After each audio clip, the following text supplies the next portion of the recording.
Are we good, Direk?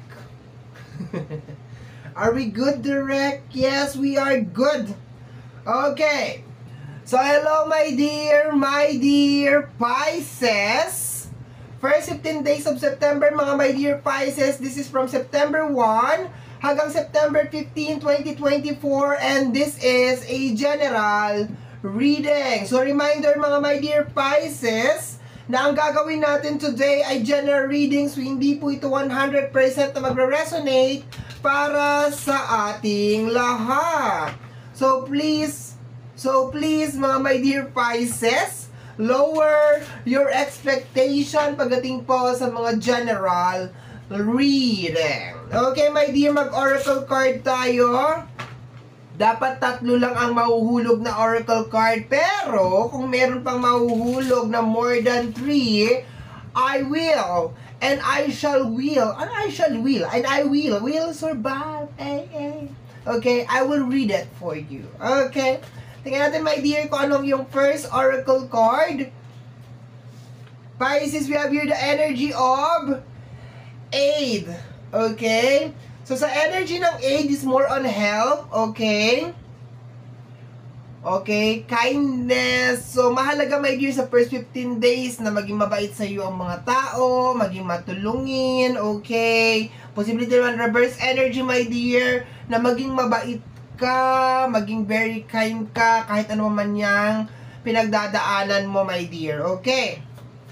Next, my dear Pisces, is next card for you, my dear Pisces, is the energy of lucky. Okay? Jackpot. Lucky. Okay? So, dito pa lang, my dear, sa card ng lucky, may something na mangyayari sa'yo. Okay? Posibleng you will be rewarded. Okay? So, nakukuha ko dito, my dear, maintain kindness. Okay, my dear? I-maintain mo, my dear, sa first 15 days of September, ang pagiging maunawain. Ang pagiging mahaba ang... Ayusin ko to. Kasi tuwing may mahaba, mayroon ako nasasabing hindi maganda. Mahaba ang pasensya. Ah? Utak mo, ito na naman. Ikaw naglalagay sa utak mo ng mga ganyan. Okay, my dear. Mahaba ang pasensya. Ah? Okay, so maging mabait ka daw, my dear. So, hindi naman ikaw, my dear, ang posible, my dear, that you need help, okay? You need kindness. Pero, maging mabait ka daw, my dear, kasi you will be rewarded, okay? You will be rewarded din, my dear. Okay, sa pag-unawa mo sa mga tao na mga bungol at kulang sa vaccination, okay, you will be rewarded. Okay, ayan, meron tayong extra na card. Okay. We have here the energy of apology. Okay? Pagpapakumbaba, my dear. Okay? Pagpapakumbaba. We have here, bonus card to, we have here, fury, okay? Or energy ng pagiging offensive, madness, and energy ng weakness or illness. Okay? So, my dear, sabi ng iyong oracle card, first 15 days of September na maging mabait ka, my dear. Okay? Dito sa energy ng bonus card mo dito, there's a tendency, my dear, na merong mga tao na magiging very offensive sa'yo. Okay? Posibleng magiging very disrespectful sa'yo at hindi mo to ma-appreciate. Hindi mo to magugustuhan, my dear Pisces. Okay? Magdudulot to, my dear, ng pagkainis, pagkairita sa'yo, okay? Pero sinasabi naman dito, my dear, na, okay, intindihin mo na lang. Okay, we have here the energy of illness. Posible din, my dear, na maging, ayoko naman sabihin, my dear, na magkakasakit ka, pero pwede, so you need to watch your health. Okay, watch your health, okay? Huwag magpaambon, huwag magpaulan, huwag kalimutan uminom ng mga vitamins, huwag magpupuyat, kasi baka bumaba ang iyong resistensya. Okay? Pero dito tayo focus, my dear. You will be rewarded daw, my dear. Okay? Sa energy ng apology, okay, is more on forgiveness. Patawarin mo, my dear Pisces, ang mga tao na nakagawa sa'yo ng hindi maganda kasi hindi nila alam ang kanilang ginagawa. Okay, my dear? Additional cards tayo. Okay, once again, baka overwork, my dear, so wag mo rin masyadong sagarin ang sarili mo. Hanapin mo rin yung, maghanap ka rin ng quality time for you to rest, okay? And isa din siguro yun, my dear, kung bakit parang maiksi ang pasensya mo, my dear, sa first 15 days of September, because you are tired or meron kang nararamdaman, okay?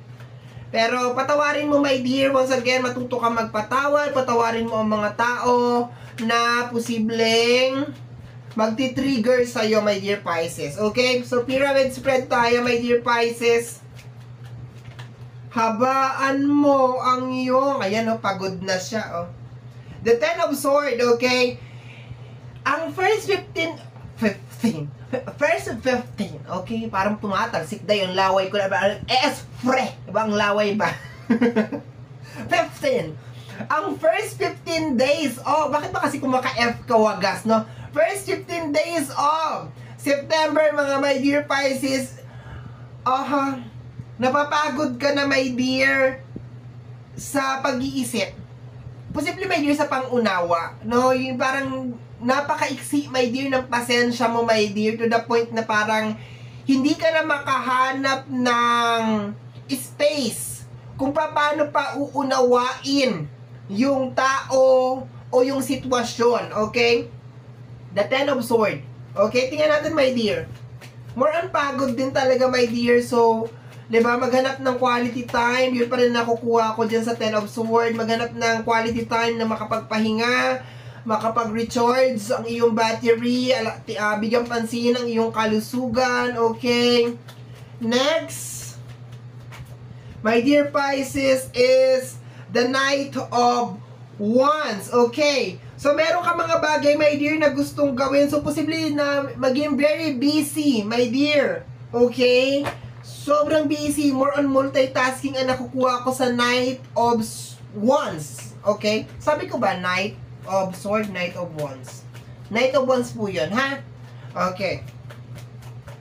Next, my dear Pisces, is the Four of Pentacles, okay? Ang Four of Pentacles, my dear Pisces, is stuck related sa energy ng financial. Ibig sabihin, walang masyadong nangyayari sa usapin ng financial. And kung makikita mo dito, my dear, masyado kang abala na masolusyonan to, my dear. Pero ang nakukuha ko na energy, my dear, is more on, parang, more on providing.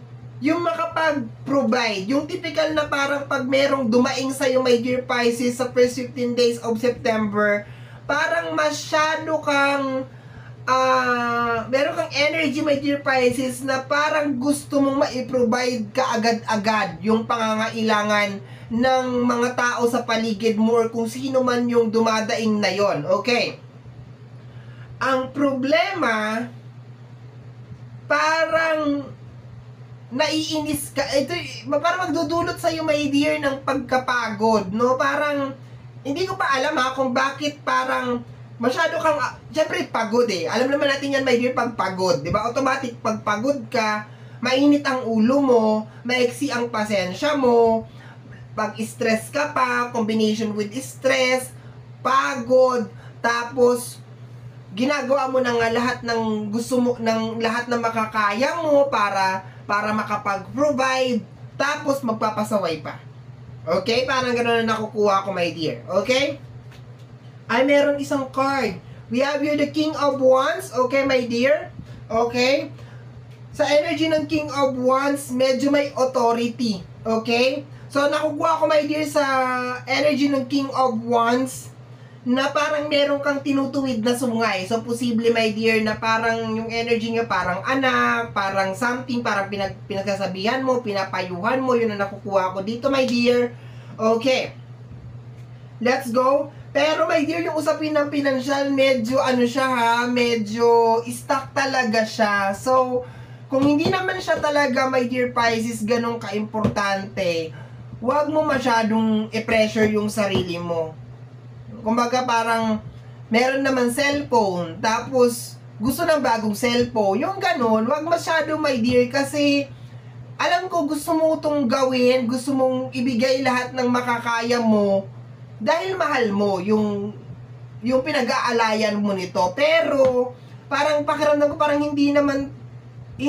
parang hindi worth it na mas sakripisyo or maisugal yung kalusugan mo. Yun ang nakukuha ko dito, my dear, kasi parang hindi naman talaga ako nagre-read na may kinalaman sa health, pero nararamdaman ko, my dear, na parang may pagkapagod or parang may weakness kang mararamdaman, my dear. Okay. Next is the energy of the Fool card. Okay? Lately, my dear Pisces, labas ng labas si Fool card sa lahat ng reading ko. So, ewan ko kung ano nangyayari sa mga stars, cosmic, and everything. Okay? Alam ko yung mga retrograde, pero hindi ko alam bakit lahat kayo ay apektado ng new beginnings. Okay? So, marami sa inyo, my dear, ang mag-new beginnings. Meron ka rin ditong Wheel of Fortune. Marami sa inyo, my dear, ang susubok ulit sa kung ano man yung mga bagay na mawawala, my dear. Pero, may ano dito, may away, oh. May offensive madness, okay? Pero patawarin mo daw, my dear, eh. Sabi dito, patawarin mo daw. Kung ano yung nagawa niyang kasalanan, patawarin mo. I think, my dear, konektado dito sa energy ng reward. Kasi, paano ka makaka-move on? Paano mo magagrab yung opportunities o yung mga blessing kung may galit sa puso mo? Okay, naniniwala ako dyan, my dear, na ikaw bilang isang tao, dapat ang puso mo ay walang galit. Okay? Kung ikaw ay nagmamanifest ng magandang buhay, kung ikaw ay nagmamanifest, my dear, ng marangya, maayos, matiwasay na buhay, dapat ang una mong lilinisin, my dear, is yung puso mo. So, if just in case, my dear, meron mga tao na nanakit sa'yo, meron mga tao na nagtitrigger sa'yo, meron mga tao na nagiging dahilan kung bakit ka naghihirap or bakit hindi ka nakakaalis sa isang sitwasyon, patawarin mo na lang sila, my dear, tapos umiwas ka na lang. Okay? Para wala ng blockage. Okay? Patawarin mo sila kasi hindi nila alam yung ginagawa nila.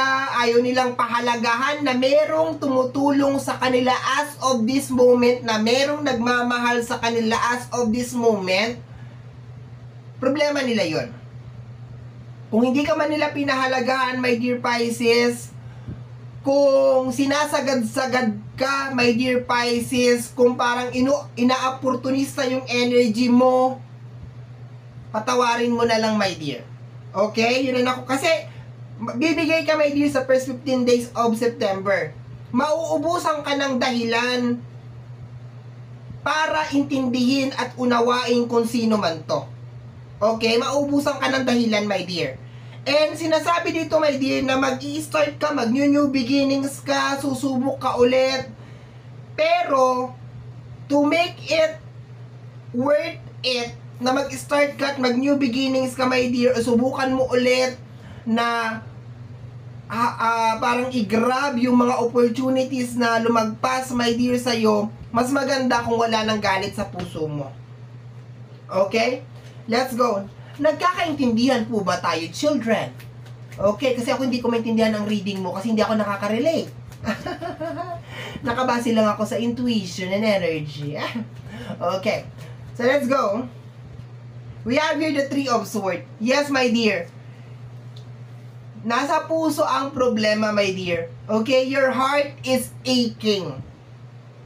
Marami sa inyo, my dear Pisces, ang matagal na ninyong dala-dala to. Matagal na ninyong iniintindi yung tao, matagal na ninyong inuunawa yung tao, pero yung tao na yun, kung sino man yung tao na yun, parang wala. Gusto ka lang niyang, parang wala lang. Ayoko magsalita ng hindi maganda, my dear Pisces, pero yung nararamdaman ko hindi maganda. Parang meron siyang hindi magandang intention sa'yo. Okay? Kasi meron kang Three of Swords, my dear. Okay? Lalo na, my dear, sa usapin ng pinansyal. This is the time, my dear, na kinakailangan mo, my dear, yung 100% na suporta ng mga tao sa paligid mo. Pero baliktad. Yung problema mo, mag-isa mong tinatahak, mag-isa mong sinusolusyonan. Tapos, imbis na tulungan ka, wala. Okay? Meron kang Three of Swords. Next, my dear, huwag ka na rin mag-expect na hihingi ng tawad, my dear. May mga tao na makakapal ang mukha na sila nang nakagawa ng kasalanan, hindi pa rin hihingi ng tawad. Okay? Huwag ka na mag-expect. Kung gusto mo mag-move on, kung gusto mo mag-start, mag-new beginnings, go. Huwag ka na maghintay pa dyan sa may bintana mo o sa may pasimano mo or kung saan man yan na baka pupunta, darating, or tingin ka na tingin sa cellphone mo paulit-ulit na baka magte-text, hihingi ng tawad. No. Kung sakasakali magkakaroon ng away at hindi pagkakaunawaan, my dear, sa first 15 days of September, kunin mo pagkakataon yon para makaalis dun sa tao na yon. Okay? Kunin mo yung pagkakataon, my dear, para makaalis sa tao na yon. Kung nag-i-expect ka na magsusorry siya sa'yo, huwag ka na mag-expect, tumalikod ka, dire-diretso ka, mag-new beginnings ka. Okay? Yun na nakukuha ko dito, my dear. Mas mahalaga ka, higit sa lahat. Mas mahalaga, ikaw, buo ka. Naintindihan mo ko. Huwag kang bungol. Nagigigil ako sa'yo minsan. Ha? Okay. Let's go, my dear. Last 3 months yata, 4 months, ganito din ang reading mo. We have here the energy of magician. Yes, my dear, you will be lucky. Okay? Nagtatanong ako, my dear, kung bakit labas ng labas si full card. I think, ang first 15 days of September, my dear, is nag-aalis ng mga tao na posibleng hindi naman talaga makakatulong sa'yo. Okay? So, wag mo nang paglabanan, my dear. Okay? So, kung meron mangyayaring ending, separation, away sa first 15 days of September, galangin mo yon. Okay? Magpasalamat ka na nangyari yon. Magpasalamat ka na wala na yung blockage. Kasi kung sino man to, my dear, na magti-trigger sa'yo, my dear, sigurado ako, my dear, na hindi ka nito mahal. I'm really sure. 100%. Next, my dear Pisces. Next. We have here the Two of Pentacles. Yung problema mo sa usapin ng pinansyal, maayos mo yan, my dear. Hindi man ngayon, pero in the near future. Magtanggal ka ng blockage. Kailangan mo magtanggal ng tao, kinakailangan mo magtanggal ng negative energy, my dear. Kung hindi ikaw mismo ang gagawa nito, my dear, mismo ang universe, mismo ang buong may kapal na may likha ng langit at lupa ang magtatanggal sa taong ito, sa ayaw at sa gusto mo, my dear. Okay? At posible, my dear, pag ang ating buong may kapal na ang kumilos, hindi mo magugustuhan. Okay? Kasi tingnan mo, my dear, ang Two of Pentacles, you are balancing yung usapin ng pinansyal. You are trying to provide, ayusin yung mga problema na may kinalaman sa usapin ng pinansyal, pero siya anong ginagawa niya? Ayun, nasa likod siya ng Two of Pentacles. Ayun, maalon yung likod ng Two of Pentacles. Nag-e-emote. Diba? Pero kino-confirm dito, my dear, na yes, maayos yung problema mo sa usapin ng pinansyal, pero not now. Ang kailangan mong ayusin sa ngayon, my dear, is mahanap mo kung sino tong nagkokos ng blockage mo. At posible, my dear, na yung iba sa inyo, alam nyo na kung sino to. Kaso, dahil mahal mo nga, diba? Lecheng pagmamahal yan. Diba? You are in denial. Okay, you are in denial. Last card. Last card. We have here the energy of the Lovers. Kita mo? Too much love will kill you, my dear. Okay? Okay lang magmahal. Pero please, may give and take. Hindi lang ikaw. Dapat parehas kayong dalawa. Okay? Bottom deck of the card is the Eight of Pentacles, no? New opportunity, new trabaho, lahat na may kinalaman sa usapin ng financial, my dear, ang magbubukas, my dear, sa first 15 days of September. Okay? Yan o, King of Pentacles. O, i-provide mo ulit. Gawa ka ulit ng pera. Ipamood-mood mo ulit. Diyan ka magaling. Ayan o.